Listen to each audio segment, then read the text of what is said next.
under natural selection, survival of the fittest.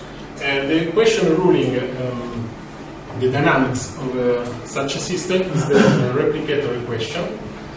In practice, has this form.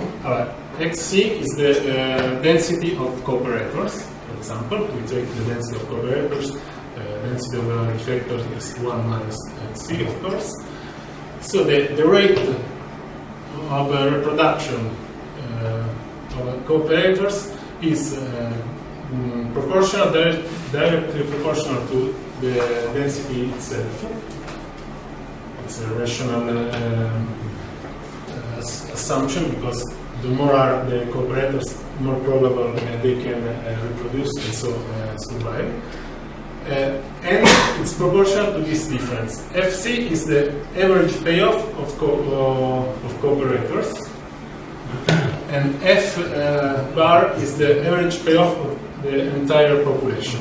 So if the average payoff of cooperators is bigger than the average payoff of the whole population, that means that cooperation is a convenient choice, and so this derivative is positive and the population increases.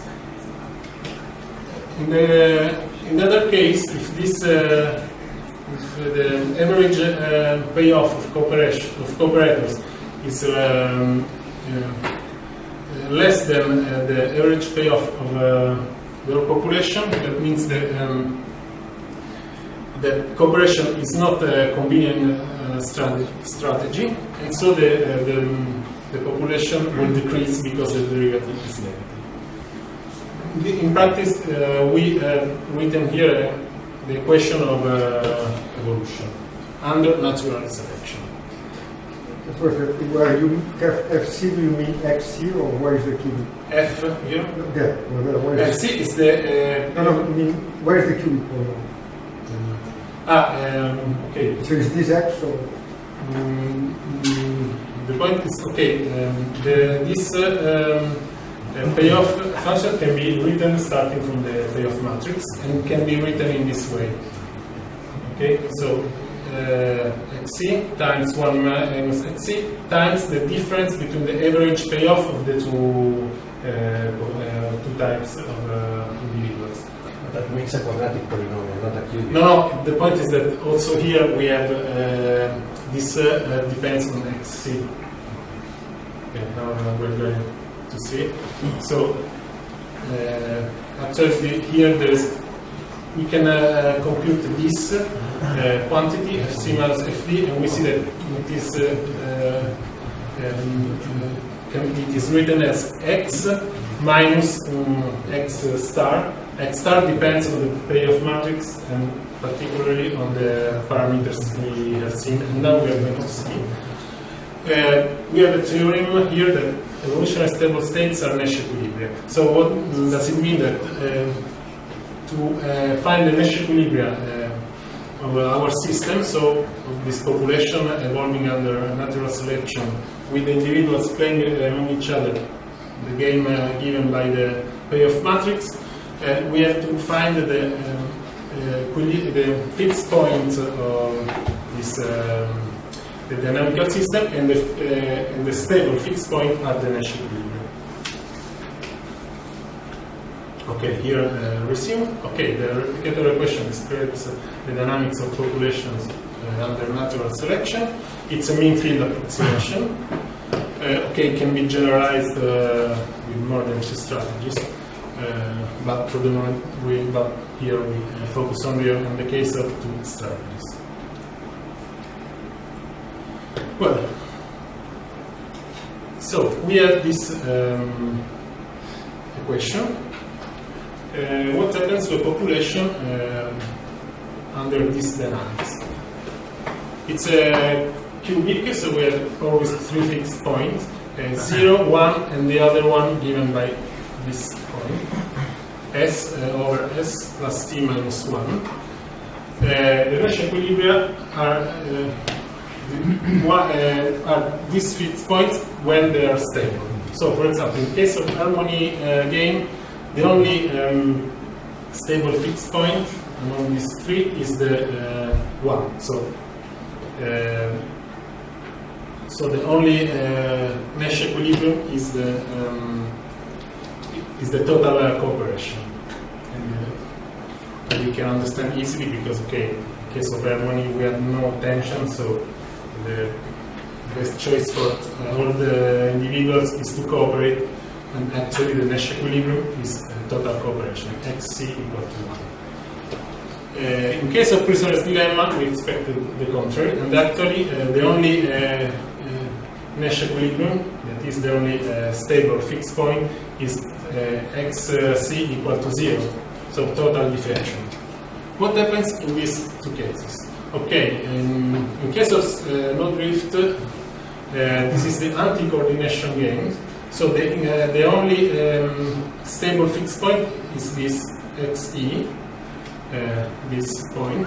So we have just one Nash equilibrium given by this expression. So it's S over S plus T minus 1. In case of coordination games, xe is unstable and 0 and 1 are stable. So we have two Nash equilibria, total cooperation 1 or total deflection 0. The fate of the system will depend on the initial conditions. For example, here we take a system starting from these initial conditions. So half of the population cooperating and half deflecting. Here we see that we are in the harmony game zone. Actually, we have total cooperation. xc star is 1. Here, precisely the dilemma game, total deflection. Here we go to the mixed equilibrium. We call mixed because actually in this equilibrium the population has both cooperators and deflectors. And here, here the Nash equilibrium are 2, so it depends on the initial conditions. Above the diagonal, the initial condition 1/2 drives the system to the total cooperation, and under the diagonal drives to the total deflection. Of course, just on the diagonal, we start from the unstable fixed point, we don't move, but it's not anyway the real Nash equilibrium. What happens when t is equal to 1 and s is equal to 0? Because I see xc, would diverge, right? And you have a mess of... Okay, of course, important thing, these are densities, so x must be between 0 and 1. If x is not between 0 and 1, is a non-physical solution, and we don't take into account. Actually, here and here, xc is outside the interval 0, 1, and we don't, actually, it's not written here. It's a mathematical solution, but it's not important. For example, there are cases in which, we are in the harmony game. For example, 1 is stable, 0 unstable, and xc is negative and stable. But it's not a Nash equilibrium because it's a non-physical configuration, because x, of course, must be between 0 and 1. So, in terms of bifurcations, it looks really strange because in this lower left quadrant you have bistability essentially, right? Yeah. And then in the upper there you have monostability, so you have some transition there. Yes. Should be some sort of pitchfork bifurcation, but it doesn't. It's very because, of course, here xc goes to 0, 1. So, because changing the parameters, the precise value of xc, the mixed equilibrium, changes. So when it crosses another equilibrium point, of course, it changes the stability. For that, I told that, here the point is that when xe is less than 0, it's negative, or bigger than 1, it's not a physical configuration. So we don't think about it. But mathematically, it exists. So when the equilibria meet or separate, we changing in stability and of the fixed points. So we have. So when you cross the line S equals 0, Here, see, yes, here, the 1 becomes stable here. Here, and the 0 becomes unstable, while in the region below that, both of them are stable. Is that right?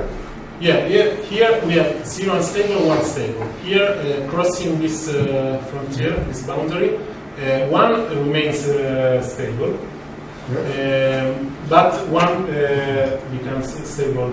But 0 becomes stable. 0 becomes stable. But something else has to happen. It's the mixed equilibrium. That, here the mixed equilibrium is unstable. Here crosses. Here the xc is 0, and becomes unstable. But simultaneously something happens with xe. I mean, 0 cannot keep the stability just by itself. Yeah. It has to. Because here xe is between 0 and 1 and is unstable here. And over there, Crossing here remains unstable. No, it becomes stable, but is negative. Yeah. So is 0. it's stable, but it's never. Yeah, but it's not physical. It's not physical. Yeah. Okay, another resume. We have in general 3 fixed points: 0, 1, the mixed fixed point. This xc0 is equilibrium, prisoner's dilemma, and stagnant. In stagnant, we have another one equilibrium that is x1. That is the only equilibrium now in game. While the mixed equilibrium, this is the unique equilibrium, Nash equilibrium, in anti-coordination game. Outside the basic square, so if we take values of S and T outside this square, so for example for T less than 0, bigger than 2, or S bigger than 1, or less than minus 1, qualitatively is the same. Doesn't change anything. Of course, the value, the precise value of the mixed equilibrium will depend on the precise values of the parameters, but the behavior is the same. Also, outside the basic square, the only thing that is important is in which quadrant are the values of the parameters. At least for in this case. So this is a continuum equation because we suppose that the dynamics continues. So we modelize it with a differential equation. But in general, in principle, we can think to a discrete-time dynamics. Discrete-time can be useful to modelize some practical situations. I will talk about that later on when I will talk about physical interpretations of the work. But we can believe that there are situations in which continuous time dynamics is more useful to model some phenomenon, and other situations in which a discrete time can be more useful. So, in this case, if you want to study what happens in case of discrete time, we have to discretize the replicator equation. In literature, there are many discrete versions of the replicator equation. The most common and the simplest is this one, so called a replicator mapping, where we just developed to the first order the derivative, time derivative, and let t to be a natural variable. So in this case, so we have a map, a cubic map. And let's see what happens. Okay, now an important feature of the discrete maps are the Lyapunov exponent. I don't know if you know what it is, but without going into details, the Lyapunov exponent in practice tells us what happens to two different orbits starting very close from each other. If Lyapunov exponent of the map is negative, two orbits starting from very close initial conditions will stay very close forever. If it's positive, they will diverge. So when the Lyapunov exponent is negative, the dynamics is periodic. That means that the system goes to a final orbit that is periodic. While if L is positive, the system goes to a chaotic orbit. So the sensitivity to initial conditions is very high, it's infinite, and we can't do any prediction, real prediction of the system because the behavior is chaotic. The point is that the Lyapunov exponent, at least for one-dimensional maps, can be calculated easily, at least numerically, and so we can study the value of the Lyapunov exponent as a function of the parameters. The parameters of our system are S and T. In the case, in the continuous time case, the dynamics is given by the replicator equation. That is a one-dimensional equation, so a one-dimensional equation cannot give chaos or periodic orbits, and actually we had at least, at most, the final state was always a fixed point, an equilibrium, just a point, the periodic orbit of period 1, more precisely. But when we discretize time, we know that the correspondent, that also unidimensional maps can give different solutions. For example, periodic orbits or chaos. And actually, that's what happens in our case. So we have here. We have depicted the sign, not the precise value, but the sign of the Lyapunov exponent in case of replicator mapping according to the value of the two parameters, S and T. Here, this is not the basic square, but we cover a much larger interval of values of T and S. Actually, the basic square is here inside. Yellow zones are where the Lyapunov exponent is not positive, is negative, and blue is where the Lyapunov exponent is positive. That is where we have a chaotic behavior of the system. So already here we see that there is phenomenology very interesting, different from the case of continuous time. In case of continuous time, the phenomenology was just the one I told before. So the system always goes to a fixed point, to an equilibrium. Here, the system can go to a chaotic orbit. You have an idea?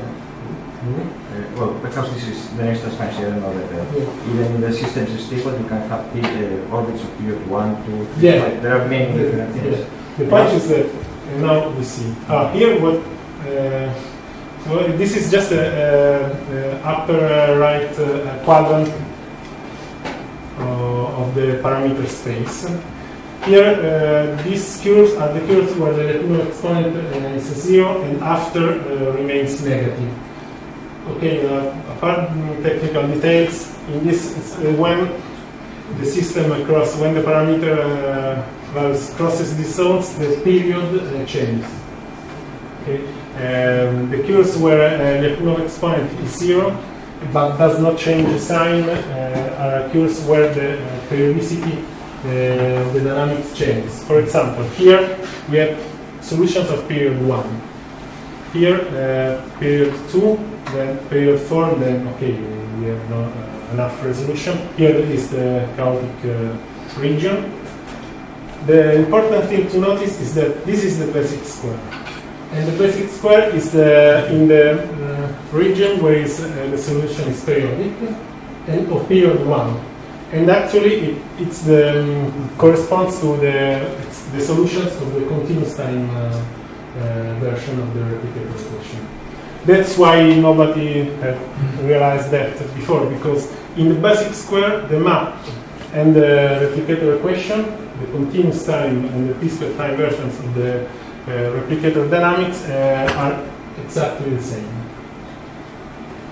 And until this curve, this hyperbola-like curve, the discrete version and continuous version are exactly the same. Here, they start to behave differently because here the continuous time keeps on behaving in the same way, but the discrete time goes to a periodic solution but of period 2.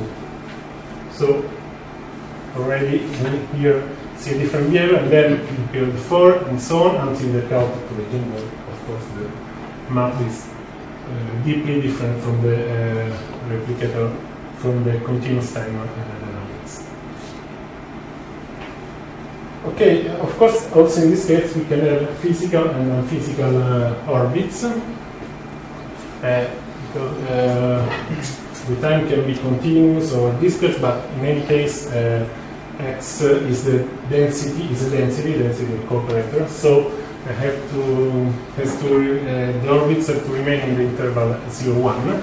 If an orbit breaks a boundary, physically we say that the system freezes in the boundary. For example, if x goes over 1, we say that physically the system is in the system there are only cooperators, and then the dynamics freezes. We must be careful because also physical chaos can have consequences, physical consequences. For example, in case of physical chaos, for example, chaos that the system can go to a chaotic orbits over that can touch values or bigger than 1 or negative. The system will freeze the first time exits the interval 0,1, the system freezes. But if it touches before the upper boundary or the lower boundary, may depend very sensitive on the initial data. So also in this case, this physical chaos can be physically important. Or simply to the time needed to reach the boundary. Because, okay, let's say that we have a chaotic orbit that is always over 1. So we say, okay, it's chaotic, but we are sure that the system physically will end in a situation with only cooperators. But the time needed to reach this the boundary, so to reach the final configuration of total cooperation, again depends sensitivity of the initial data. So also in this case, this chaotic behavior has physical consequences, even though the chaotic orbit mathematically is not physical. But it will not be that the map is not completely described by the equation you have, and rather you have to have an additional equation so that if x reaches the boundary, then you have to stop. Of course, this and is you try to an describe assumption. One can. No, it's not an assumption. I mean, it's not an assumption. I mean, you say that this variable cannot take a value larger than that. Then the full description of this variable cannot be that equation that allows you to take any value. It has to be a different equation. Yeah. I mean, the question should be that one plus another condition or plus several other conditions, but it cannot be just that one. The point is that, of course, this is a... That's an incomplete description of the system. But it's incomplete also in the continuous case where we don't have this... No, in the continuous case, there are the equations Yeah, say that the dynamics of course, stops but at the boundaries. It says there is not an ecosystem where you can modelize adjustment strategies. What I mean is that you cannot, it's not a matter, I mean, you can construct the things in many ways, but it's not a matter to say, well, this just happens to be the equation that is given by some deep derivation. you construct this equation by hand, basically, discretizing a continuum. Yeah. Now, once you have constructed by hand, say, well, there is all this phenomena, so means that maybe you have forgotten something when you constructed the equation by hand, just putting boundary conditions. Yeah, but the point that one can imagine that there are, okay, I want to talk after, but to fix the ideas. This kind of description is useful when, okay, Replicator describes a situation where, okay, individuals interact, and according to the payoff they get from the interaction, they can reproduce themselves. So, if the strategy is good, they reproduce. Instead, they don't reproduce, and for example, defector will take place of the comparator if the defection is the best choice. In continuous time, okay, we imagine that it's there's a continuous reproduction of people, so individuals that die, other individuals that be born, and so on. I'm not discussing the justification of a discrete time. I'm discussing the fact that you are forgetting something when you go to the discrete time description. That is said that if x, I mean, it's like an incomplete equation. Yeah, okay. It's an approximation, of course. No, it's incomplete. It's not. It's an incomplete equation. Incomplete in the sense. It could be an approximation. Say, I take the delta t going to 0 or whatever. That could be also an approximation. But in this case, it's not an approximation. It's incomplete. There is some conditions on the dynamics which are missing. And one of the conditions is that when xt this is with the second line. This is the second line is the yeah, but then it's a prescription. So the term is yeah. That's it. So then this is the yeah. That's all the equation. That was the one. You're right. For example, we can imagine different kinds to complete. Then if that's the whole set of equations, the third sentence do not exist. The third point do not exist because all that you define is a point. Xt takes values. Yeah, you're right. This is not a way to complete the equation. Yeah, and then the third point does not exist. Does not exist, right? But this complete model. No, this is true. But what I wanted to say is that okay, mathematically we are in case of unphysical chaos. Okay, but that besides the model, that's besides the model. Where will the system freeze? That's the point. So upper or down? Say that transient chaos. But when you touch the border, you stop. Of course, the physical. For instance, you could probably find an orbit which stays within the boundary for infinity. So the point is that's okay. But that's not physical. No. And I'll come with the third sentence. The But what is unphysical is the model that you are taking. I mean, all the rest is a Byzantine question. If you orbit is physical, just you take the right model, there is no physical. If you take the right model with the right boundary conditions, there is no unphysical chaos. There will be chaos within the physical boundary. No. Okay, in this case, it's not chaotic orbi. I don't say that also in case of physical chaos, we have chaos. But the situation is unpredictable. That's another issue.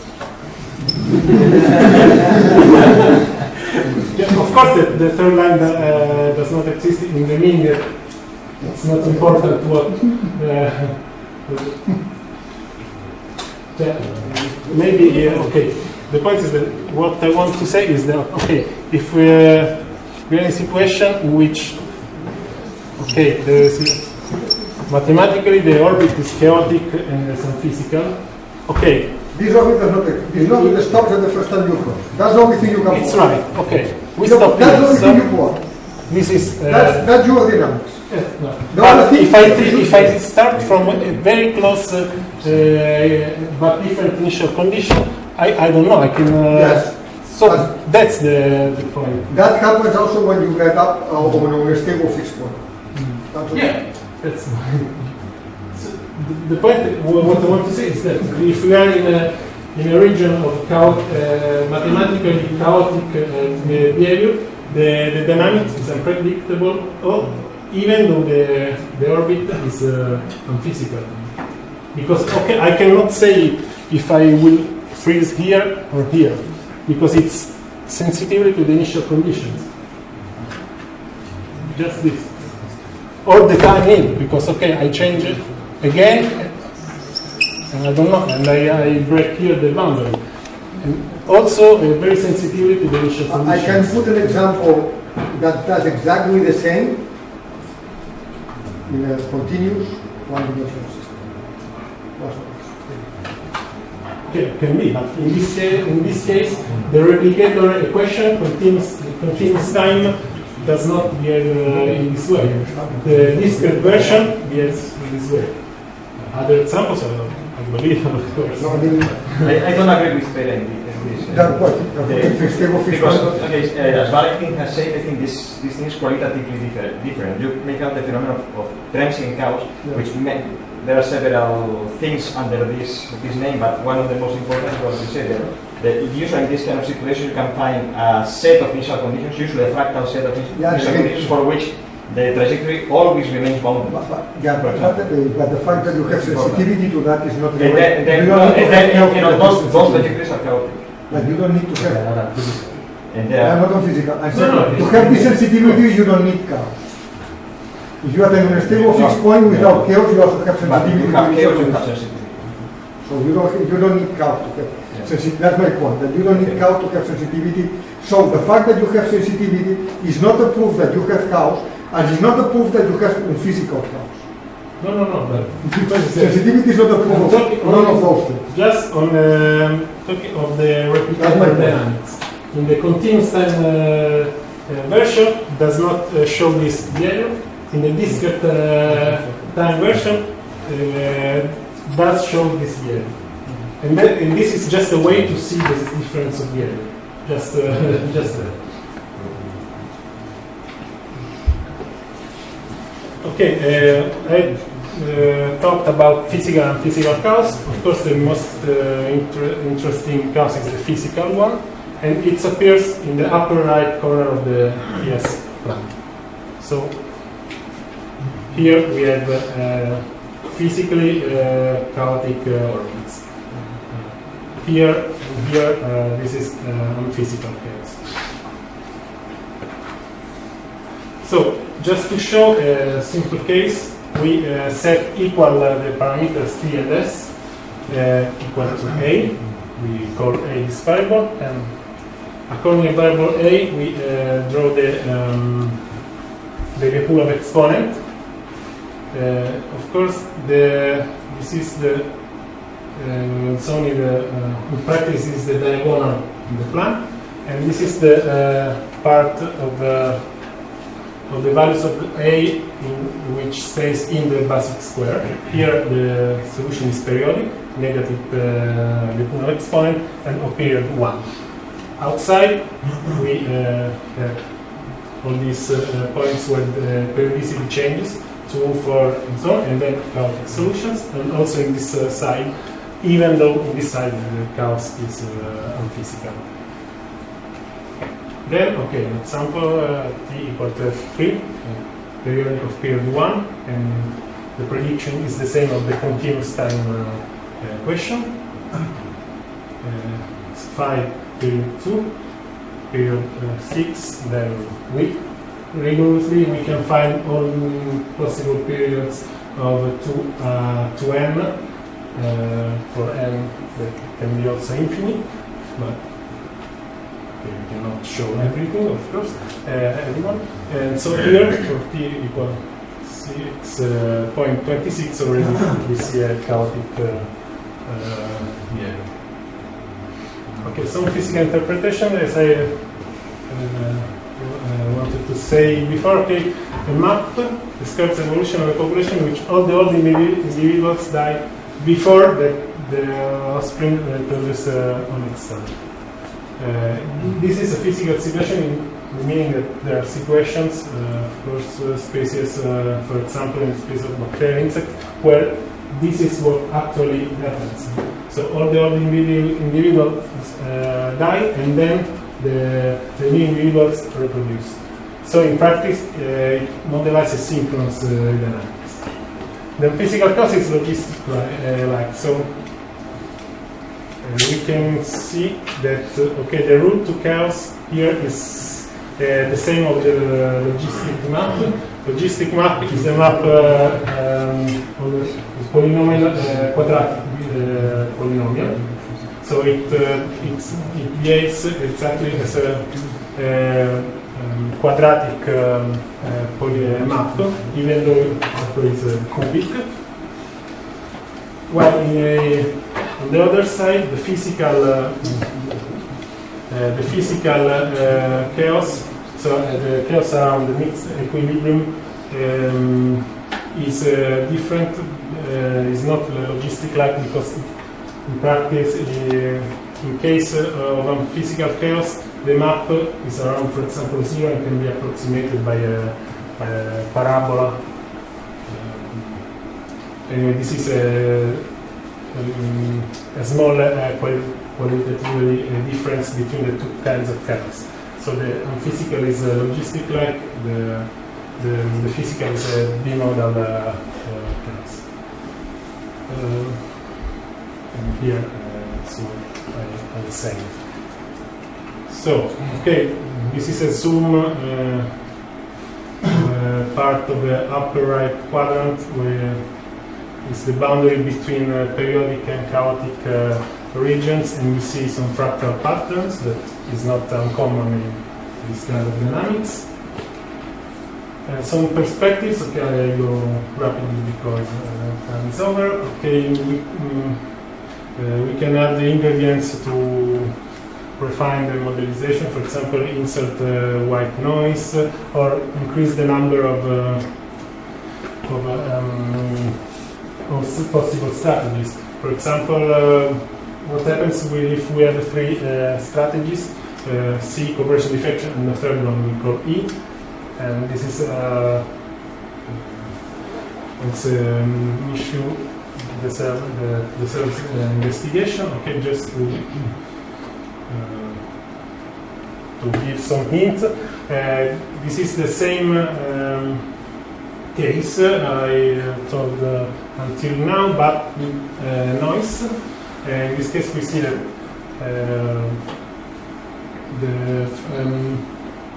the Lyapunov exponent, the pure Lyapunov exponent is smoothened. Okay, it doesn't mean that with chaos, rigorously, the system does not pass through every possible periodicity before reaching the chaos. Without noise, before reaching the chaos, the system explores all possible periodicity of the form 2 to n. With noise, there is a maximum value of the possible periodicity. This is in agreement with what happens for a logistic map, for example. Okay, this is a preliminary study of a case with three strategies. In this case, if we have three strategies, the replicator question is bidimensional because we have to analyze two densities, for example, x and y operator density and defector density. In this case, we expect also chaotic solutions with this kind of strange attractors. Okay, this is a case of non-physical chaos, but just to show what can happen. You see this nice strange attractor.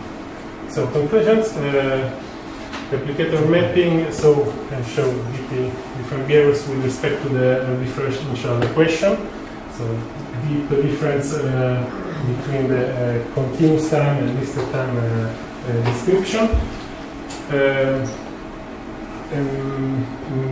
In particular, in case of discrete-time dynamics, periodic and chaotic solutions appear, solutions that are not there in case of continuous time equation.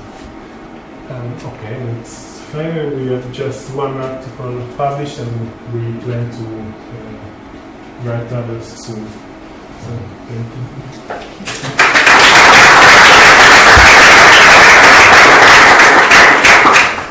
Thank you very much, Daniele. So, already any questions and comments? No, just You started with the traditional two players, one shot game, and there is Nash Equilibrium, so you arrive to some conclusion.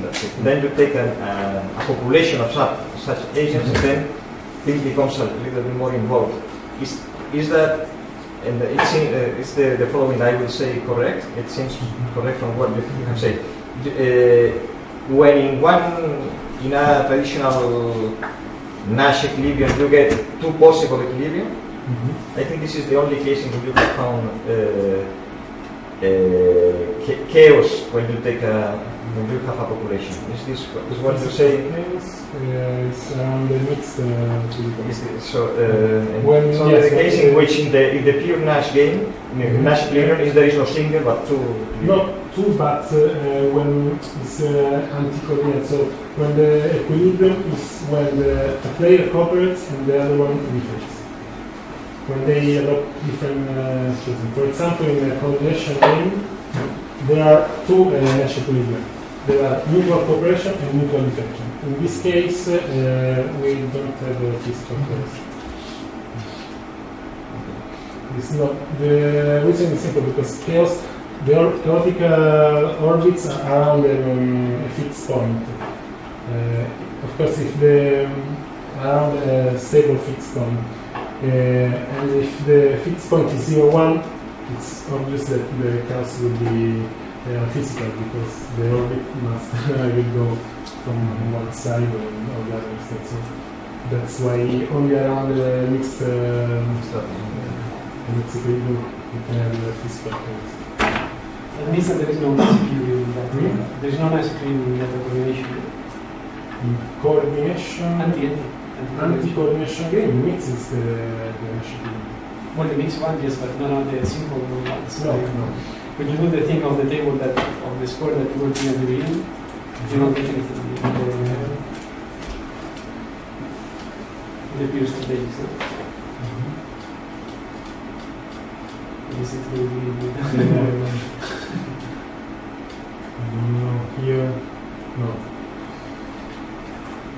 This one. No, the thing of the arrows that you do before. Okay. This one with the anti-coordination? No, this is precise dilemma. No, I know, but if you do this for the anti-coordination, you don't get any pure strategy. You get two Nash equilibrium.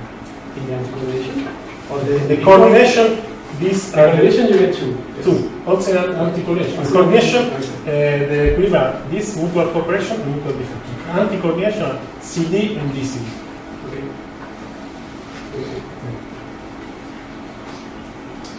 I have one question.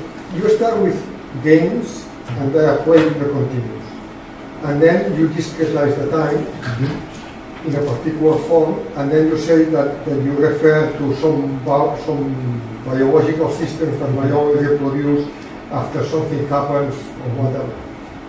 But the dynamics you obtain, which is not present in the continuous game, in the continuous system, is basically motivated in the way you discretize the question.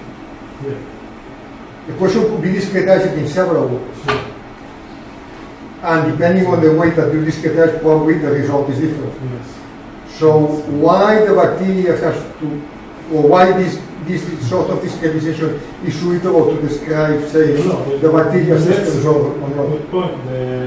The point we notice that discretizing, we can see different behaviors. But are you saying that Of course, even depending on how you discretize, you only choose one way? Of course. But if you choose another one, I'm sure that... Yeah, of course. So to say exactly how this system evolves, even though we know that discrete-time description is good. So Okay, then I say that we have to know how the proper way would be to start with the given system, which is discrete in time, and see what is the appropriate model for that system, if you want to... of course. I mean, the point that... what sort of things you spend to be general for discrete systems? The general thing is that, okay, if a system behaves with a discrete time, we can see different behaviors. So we can see periodic orbits or chaotic orbits.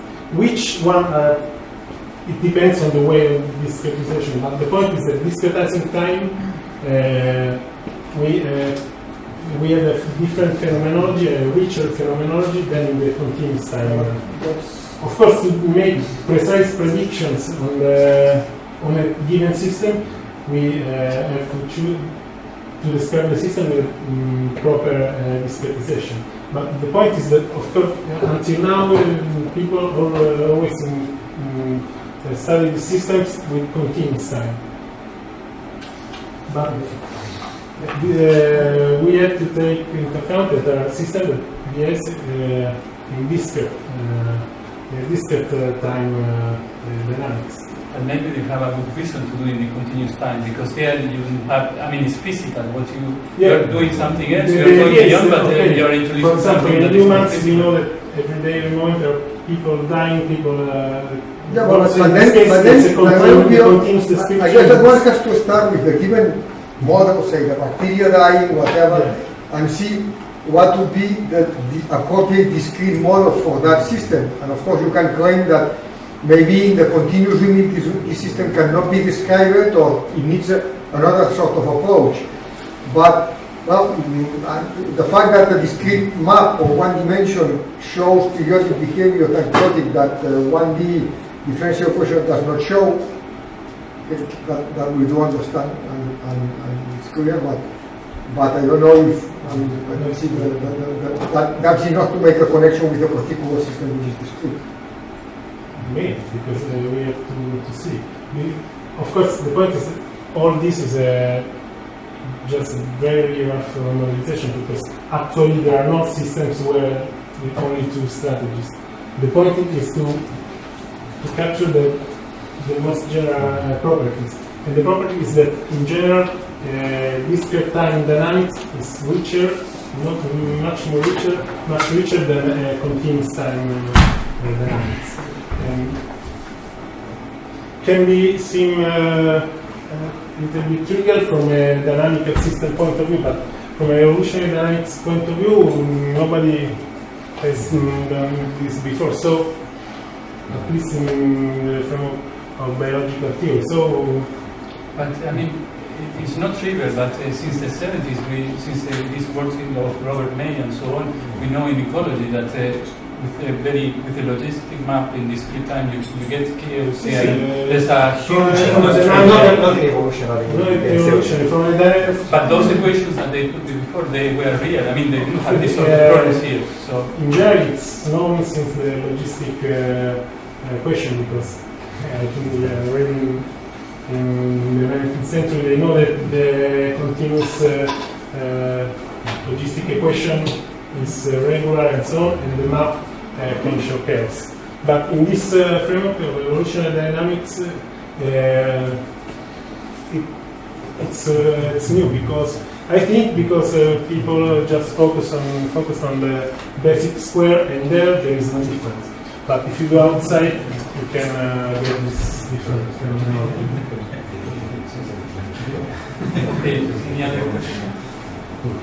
No, let's start.